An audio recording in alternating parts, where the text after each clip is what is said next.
Welcome back to another Productivity Like a Pro podcast episode today with my dear friend Paco and our dear members inside the chat. And we want to dive directly into the first question. Paperless movement, your productivity, your way.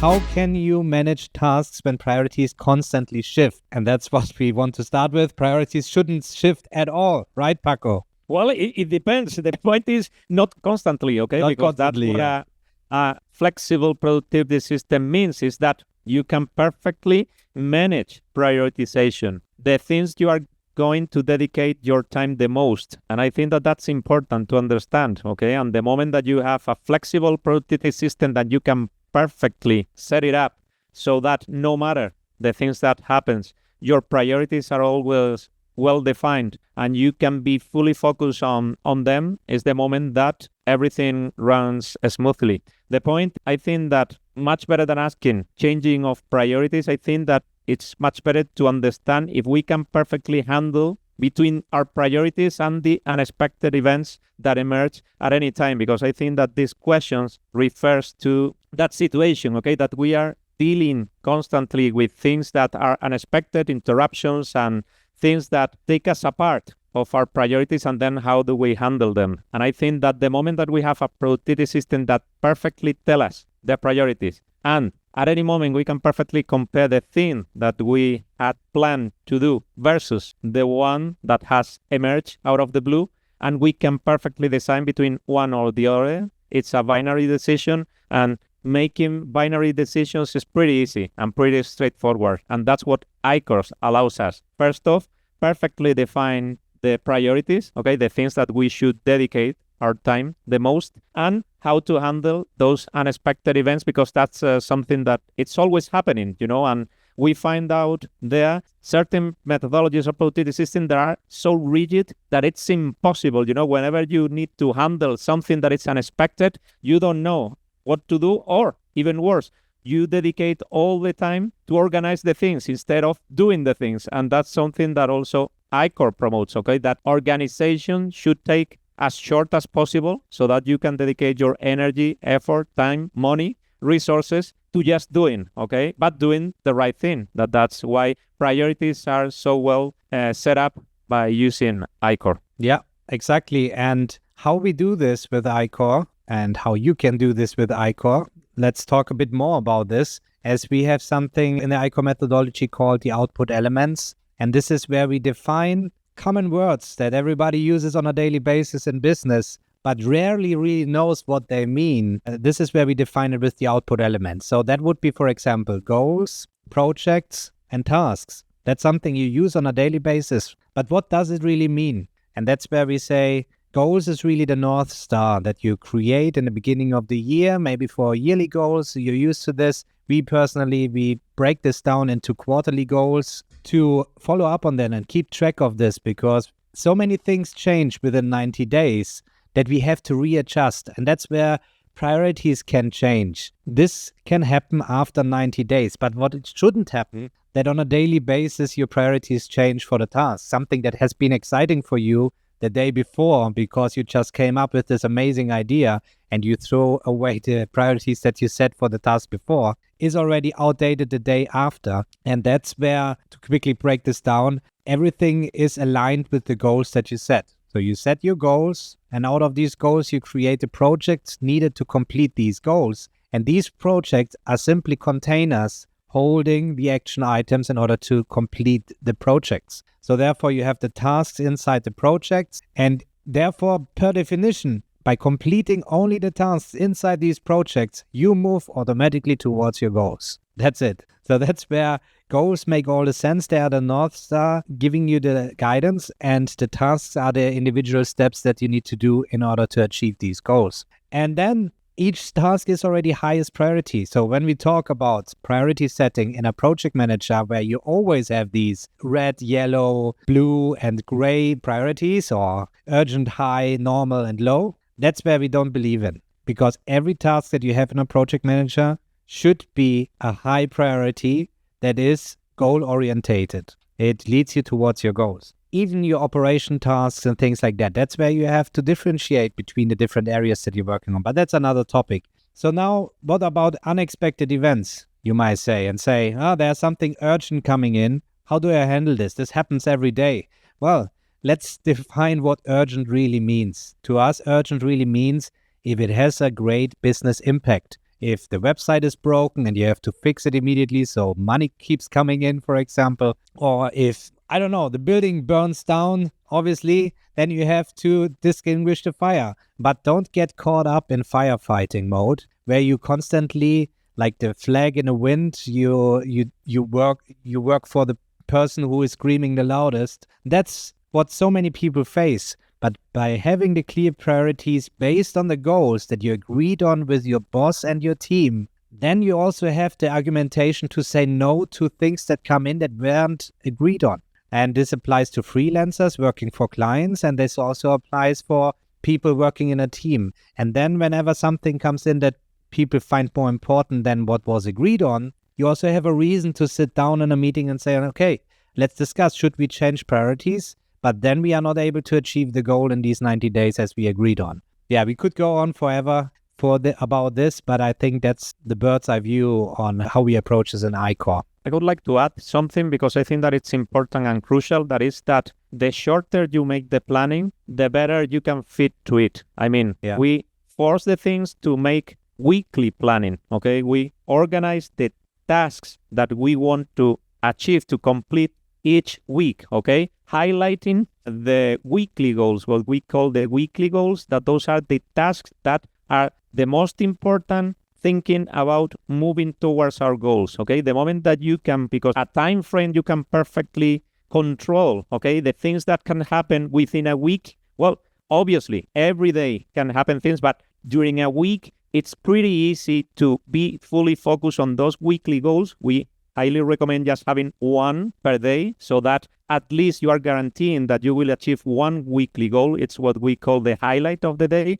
because we know that by completing that task, we are moving closer to our goals. And that's also a way to have crystal clear and well-defined what your priority is. Every single day, you need to be fully focused on the highlight of the day. And the rest should wait, okay? Based in that simple rule, okay? The moment that something unexpected comes into place, you just need to compare that highly goal versus the unexpected event. And we have to say that normally, okay, the unexpected thing can wait. You can complete your highlight of the day, and then maybe that unexpected thing can be handled perfectly. And that's what we recommend. Trying to reduce the time frame that you set your priorities towards 1 week. And based on that, it's much easier to create something that it's prioritized and not easy to change or suffer from unexpected events, tasks, or whatever. Yeah, exactly. And another thing that people get caught up, that they give a too high priority to shallow work. Shallow work is endless work that you have to do on a daily basis, like managing your emails, responding to emails and messages that you receive and things like that, or administrative work and things like that. This is endless. That's why we restrict on a daily basis the time block that we dedicate to work on shallow work. And this is just the time that we have. And as much as we achieve, this is what it is. But we shouldn't get caught up in shallow work and give it a higher priority over the tasks that we need to do in order to accomplish our project and therefore achieve our goals. Hey, enjoying the content so far? So how do you feel after seeing all this? Do you think your productivity system is at this level? Take our free 3-minute quiz to find out. Whether you struggle with note-taking, PKM, task or project management, or even workflow automation, we've got you covered. Depending on your results, you'll get a tailor-made free email course starting right after you finish the quiz that will instantly level up your productivity system with laser-focused, actionable advice. Click the link in the description below and unlock your full potential. And we are personally here to help you succeed. So let's ICOR together. All right, guys, let's move on to the next question. Mary says, this is a great summary of prioritization that is inherent in the ICOR system. Thanks, guys. You're welcome, Mary, as usual. So let's move on to the next question, which is about note-taking. How does note-taking prepare you for effective communication? And I think that's a really interesting one, as this is a mindset shift for so many people, realizing the difference between PKM, which many know about, the personal knowledge management, and BKM, not so many are aware of, but using it on a daily basis, is the business knowledge management. Paco, what's the difference? Well, between knowledge management and business knowledge management. The knowledge management and the business knowledge management. Well, I can give the answer as well, but I thought I'd give you the chance. Of tackling that approach, what I would like to say is that effective communication is based on clarity, okay? The moment that you have clarity, that you understand the thing that you want to communicate, is where effective communications emerges, okay? And based on that, the first thing will be to take care of the personal knowledge management, that is how I understand the things, what do I want to communicate, how I want to communicate, how can I make easy for others or even myself to understand a certain topic, certain issue, whatever, okay? And the moment that you gain clarity in your personal knowledge management system is the moment that you can start sharing out there with your team. That's how we enter that business knowledge management. It's the information that the whole team shares, okay? And the moment that you have crystal clear everything, talking about yourself, and you understand, is the moment that you should try to communicate this information to the rest of the team, okay? That's what we refer to when we mention business knowledge management. We refer to the team or the company, whatever, the department, the group of people you are working with on a daily basis. Yeah, and also the business-related knowledge. If you're a solopreneur working for yourself, think about, well, that you're working in a team. That's what we always recommend, that you pretend that you are working in a team, so you're realizing all the hats that you're wearing, which makes it also scalable in the business. But on the other hand, also, it is the business relevant information where you think this needs to be there, it needs to be concise and to the point, so everything can be easy to read when it comes to my business. Sorry for interrupting, but I thought... No, and we have to think that note-taking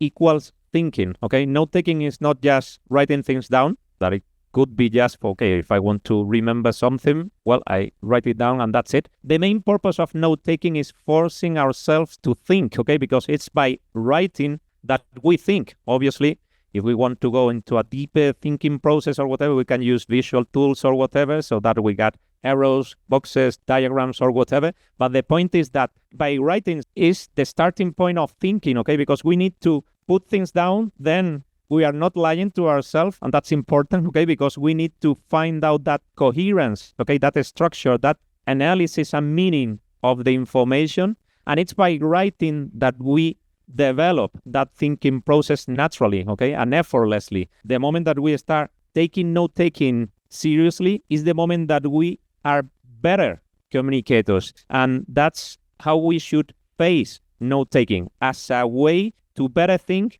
And based on that, the byproduct is achieving that effective communication that we want to communicate to the team. Also, it's important in the note-taking process, and with this I will end up, is that we need to put things as easy as possible to the team, okay? We need to dedicate those 5 extra minutes, okay, to better explain the things, to better trying to make things easier for the other, okay? Because unconsciously we have a lot of context based on our knowledge, our circumstances, and all the things related to the topic that we are writing about, that it could be, imagine, a description of a task. But by being simple, but also trying to explain things as properly as possible, we are saving a ton of time of misunderstandings, of back and forth, and it's a release for both, okay? For the people who creates that information, but also for the people who receive that information. Team communication system is working properly, a business knowledge management system is working properly. It's the moment that we don't need to fall into that back and forth that is, well, a time waster and also an energy waster. And that's what we try to avoid by implementing the right business knowledge management inside our productivity system. Yeah, that's exactly what I was about to say as well. Imagine the impact that you have if you're working at a team and they're not consistently sending you messages via the chat or even WhatsApp or whatever companies even use that are the worst communication systems that you could use. Everybody just taking a deep breath and think about before you send it out. Don't create a message inside the chat. Go a step back and then write it somewhere down elsewhere and think about, is it worth sending? Is it worth interrupting this person with this? And this applies also with the great, amazing ideas coming up. And this is also part of the business knowledge management, that all these ideas are thrown at the other people in real time. Right? I have this amazing idea. It doesn't matter if it is in a chat or if it is somebody coming into the office and saying, man, we have to talk about this. And you get interrupted by the work that you actually need to do. And you get excited as well. And then everybody is caught up in something they weren't supposed to do on that day. By stepping back and thinking about your idea in your personal knowledge management system, that makes it then really useful and to the point to presenting it to the team, to your boss. And that's where we have the weekly agenda meetings where you can quickly talk about this idea. But we also have in the ICOR methodology, the idea incubator, where people are able then to store their ideas so they get addressed at the right moment, usually on the quarterly reviews, where you can set up new goals, new projects, and you have an endless source of ideas that people can work on throughout at any time, but asynchronously, and not by sitting together and wasting time with things that are not supposed to do right now. And therefore, the PKM system needs to be your own. It is not a collaborative space. So we are using Heptabase, for example, for deep thinking, or Miro. And when they try to implement collaboration into these tools, that makes it really challenging because there are my own thoughts in there. And I want to be as free as I can, expressing myself about what I think about, and then move this in a refined way and in a distilled way into the BKM, ready for the team to digest. And by mixing things up and letting people into my PKM system and collaborating there, I end up with another BKM system where I have to be careful and what to play. So I already have to think about. But in many places, people don't have a PKM at all. So they have a notebook maybe where they write things down, but then they don't work on these thoughts over time. And that's especially on paper, not so easy if you keep writing down all the notes for days and then you go back and then you have to, well, it is not as easy as you can do it in the digital systems and expand on these ideas and connect old ideas with new things. The key is really, as Paco already mentioned, stepping back, think about how you want to communicate this and then deliver it. And it doesn't matter if it is one day later. It is really worth it for you and for the team, because maybe just by sleeping over it, you realize yourself it's not even worth mentioning it at all to this person. Great, let's move on to the next question. And this question is, can you ever truly prevent delays in a project, or is it just about managing them better? Paco, what do you think? Well, the point is that delays will always exist. I mean, trying to estimate something, it's pretty difficult, okay, especially nowadays that there are many things happening, and also that I would say the goals are, but the purposes, the things that you are working constantly are changing due to new things that appear, that emerge out of the blue. And it's important to, at that moment, well, take advantage of those opportunities that emerge, okay? And that's why we bet on being as open. We need to balance openness with not going after any idea or new path that opens up, because then we will never finish those projects and we will never achieve those goals. But it's important to understand and not feeling guilty the moment that we suffer a delay, okay? We need to be prepared for that. It's something that our productivity system can help us to prevent. That's why if we plan on a weekly basis, we can think in advance about if something is going right or not, because we say many times that's a right time frame, okay? Talking about a week, you will see what you can handle in a week. You see, man, I just said 3 weeks more for this project. It's impossible. Okay, so we're going to suffer a delay. What do we do? Do we reduce the scope? Do we assume that risk is something that right now we have suffered? Talking about the ICOR book, the ICOR journey book that we have prepared. Okay, it suffered quite a significant delay because the more that we were working in the project, the more we were convinced that it was going to be a brilliant piece of content to put out there to help our members, future clients, and also for ourselves to have single source of truth, okay, to refer to other things related to the ICOR methodology. And it's the point is that until you're not working into the thing, until you're not into the real meat of a project, you are not aware of that complexity, if it's worth it or not, okay? And we had to handle a lot of different decisions each week, okay? During our weekly agenda meeting, we had to decide if when we should go deeper or not into certain topics, into the approach of the book, into many things. Based on that, we were handling that. And at the end, it was a quite significant delay, okay? We estimated that it was 2 to 3 months. And at the end, it has been 7 months. But come on, 7 months. We know other people in the productivity space writing books and how long it took them. And well, I'm really happy with the outcome, and it is really worth it. And it is still, well, it's even longer than what you see elsewhere on Amazon. And it was worth the investment. And I still want to point out 7 months is it's a very fast pace to create a book like this. But the point is not feeling guilty about the delay, but thinking about if you feel guilty about the outcome, okay? If you suffer a delay and you think that it wasn't worth it, that's a problematic situation we need to avoid, okay? The point is that we have suffered a delay that it was, let's say, 3 times much more than expected, but we're really happy about the outcome, okay? Because if we compare the outcome that we had on mind when we decided to bet on this project versus the real outcome that we have delivered, we have no hesitation at all. And what's the problem with that delay? There's no problem at all. We were conscious, we were aware, we are happy about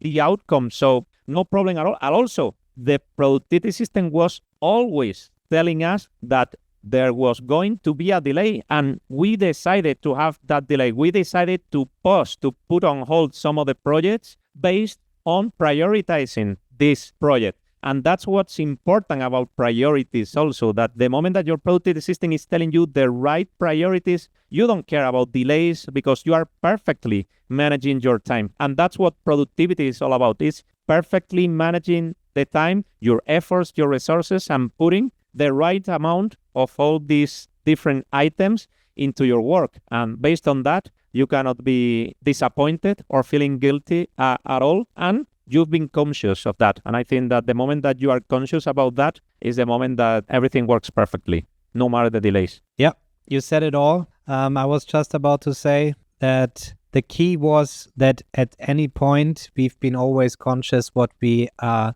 delaying in addition to the delay of the project. And that's something many people don't realize as well when they say I have a delay and what is left behind. And this is the reason, because there is no productivity system in place that gives you the bird's eye view on everything that is related to the business and the things that you agreed on. We were able to reorganize the work between the two of us and the team and still keep delivering content and all these things. And this makes it then easy when you realize the resources that you need to allocate to keep the project running and all these things. So that was a great experience as well, in order to see ICOR in action in our own business in the paperless movement, but obviously in the other businesses, it's there on a daily basis as well. Great, let's move on to the next question. And the next question is, can time be managed at all, or do we just manage ourselves within time? And that's a quite philosophical question. I read it again.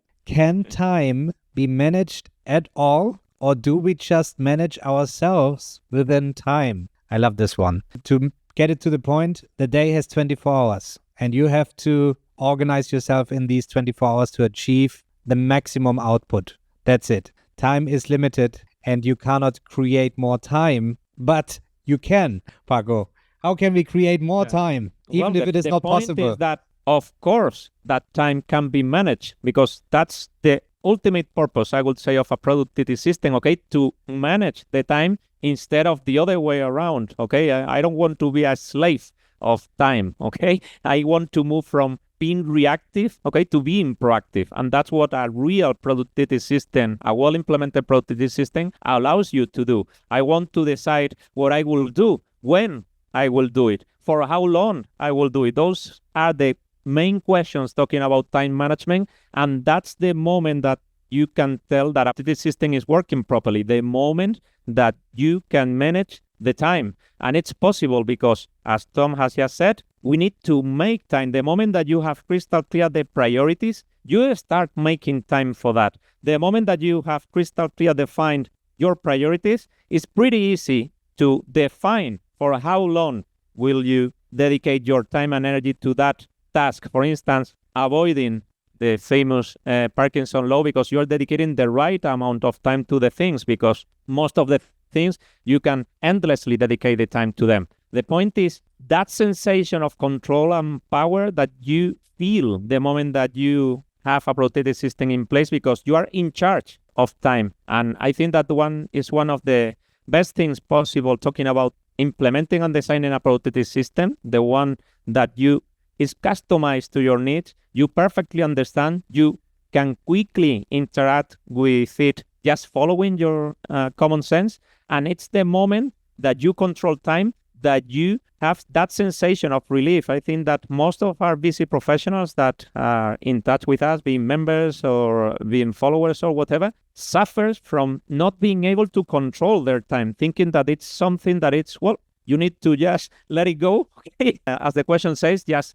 manage myself within time because it is what it is. I have no choice. And that's not the right approach talking about productivity. Yeah. No matter the interruption, no matter the unexpected, and no matter how complex your reality is, no matter how crazy the outer world is, you can take control of everything by changing your approach to productivity and by implementing a productivity system that perfectly fits into the way you see life and how you should work. And that's possible. And we are seeing that every single day that we share the ICOR system and methodology with our members, and especially the ones that are closer to us, that are the ones to join the Inner Circle program. And it's a reality. Yeah. And then people drive it to the extreme where they start scheduling out each 15 minutes on the calendar. And that's also the wrong way to go, because that's impossible. Then you start wasting time managing time. So you're wasting time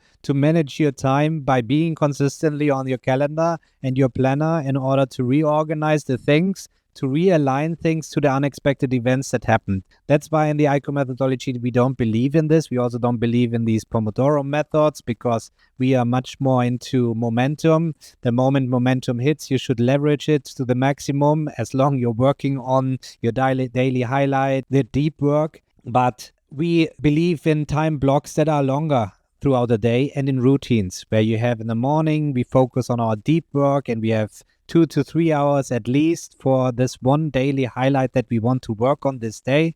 And by completing this already in the morning, you feel already accomplished for the rest of the day. And the rest of the day is shallow work and administration, meetings, things like that. And then for the shallow work, you don't want to plan out each email that you want to reply on the calendar, right? So 5 minutes here, 10 minutes there. That's nonsense. So make a block for the shallow work and then try to achieve as much as possible in this time block by batching your work together. I will do only the emails there. I will do invoice uploading or things like that. And this way you are creating time. You will see that because you become more efficient. And another thing is that you can do in order to create time, because we only still, even that we can manage time within 24 hours, we only have that amount of time. And we all have too much work that we ourselves as business owners gives ourselves, but also the team leader, the boss gives you. And the realization that you have too many things to accomplish for the limited time amount, this is a proper productivity system giving you the information about that. And this helps you then to justify it's impossible to achieve this. But you have a reason why this is impossible. You don't feel bad. Your boss will know why you cannot achieve this. That's one thing. But also by realizing this and you try to fit all this into this, you will identify time wasters as well, like repetitive tasks. And then you start automatically thinking about solutions, optimizing your workflows or even automating your workflows. That's a different topic, but there are many ways how you can create time and then managing the time throughout the day using these time blocks. So being pragmatic and then within the time blocks perfectly know what to work on thanks to the project management system that you're using and a task management system and the planner, but thanks to the productivity system that you're using. This is all you need in order to feel accomplished in the end of the day. Yes, and there's a quote that I love talking about making time, okay, that it's action defines priorities, and that's the reality, okay? Let's move away from the business or corporate world to better understand this. But the moment that you say, well, I'm concerned about my health and it's a priority for me to take care of my health. And the moment that you don't start taking action into that, you cannot lie to yourself. Health is not a priority for you. For instance, if you take and dedicate time for something that happened to any of your children, for instance, that shows that it's a priority for you. So it's important to understand that the moment that something is really a priority, we always take action. So it's possible. It doesn't matter how busy you are, how your schedule is chaotic. It doesn't matter. You always create time for the things that matters to you. And that's important to have it into account, to repurpose your priority and to avoid lying. You need to have no mercy at all with yourself talking about this, okay? If that's what we did, for instance, talking about the ICOR Journey book, it was a priority and we put all the action possible, okay? There were no excuses, there were no delays talking about, I will delay this thing. No, it was first priority, okay? And that's why we put the deep work time blocks on top of everything. And that's how you are able to produce outcomes with quality and quantity also, because you put the action, your effort, because everything is crystal clear. So it's not things that say, I don't have the time for something. That means that that's not a priority for you, because the moment that you have a real priority in life, you always find out the right amount of time, no matter how long it takes, because that's also something important. I remember with the COVID crisis that we find times for many things that were totally unexpected, and we made the time for those things. So we don't need to face those amazing and huge scenarios to implement this rule into our lives. And I think that that's the best reason to believe that, of course, time can be managed, and thanks to a productivity system is the best way possible to make it effortlessly, because that's the important point, to be able to manage your time effortlessly. Yeah. One last thing I want to add here is one of our inner circle members said, how do I avoid procrastination? How do I overcome procrastination? And the thing is, when you implement the ICOR methodology, you will feel so guilty not doing it just by working according to ICOR. So let me explain this, what I mean by that. We do the weekly planning. So in the beginning of the week, we do the weekly planning. You lay out your daily highlights. You will usually have 5 daily highlights per week. Well, you can procrastinate the first daily highlight. You can procrastinate the second one. You have to justify this 1 week later, even as a solopreneur, for yourself, because you're crystal clear why you haven't moved forward in your goals and your projects, just because you didn't complete these 5 tasks. And then we have people telling us, why only 1 daily highlight? Why only 1 task per day? I can do a lot more. No, you can't. If you do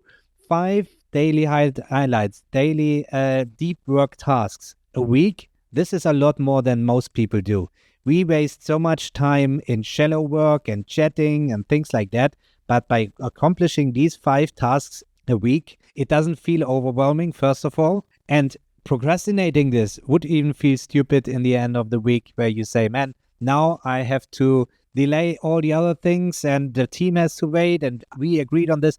That's where the team spirit comes up. Everybody knows exactly what to work on and how to block out other work that wasn't agreed on for this week. So yeah, I think so. I think that the thing is that it gives you purpose. And I think that that's what humans need to really be productive, okay? To find out a meaning to the things that you are doing, to your actions. And the moment that you got purpose, you start envisioning the outcome, okay? Talking about the ICOR book, we were envisioning the book and all the things that we can leverage starting from that book. And that way you perfectly understand what you are doing, and it's impossible to fall into the trap of procrastination because you ambition that outcome, that result. You want to see that project completed. You want to achieve that sensation of fulfillment. I mean, there's a lot of things going on. The moment that you have crystal clear define your priorities and how you manage your time, because the moment that you see that you're getting closer and closer and closer, it doesn't matter the obstacle, because we have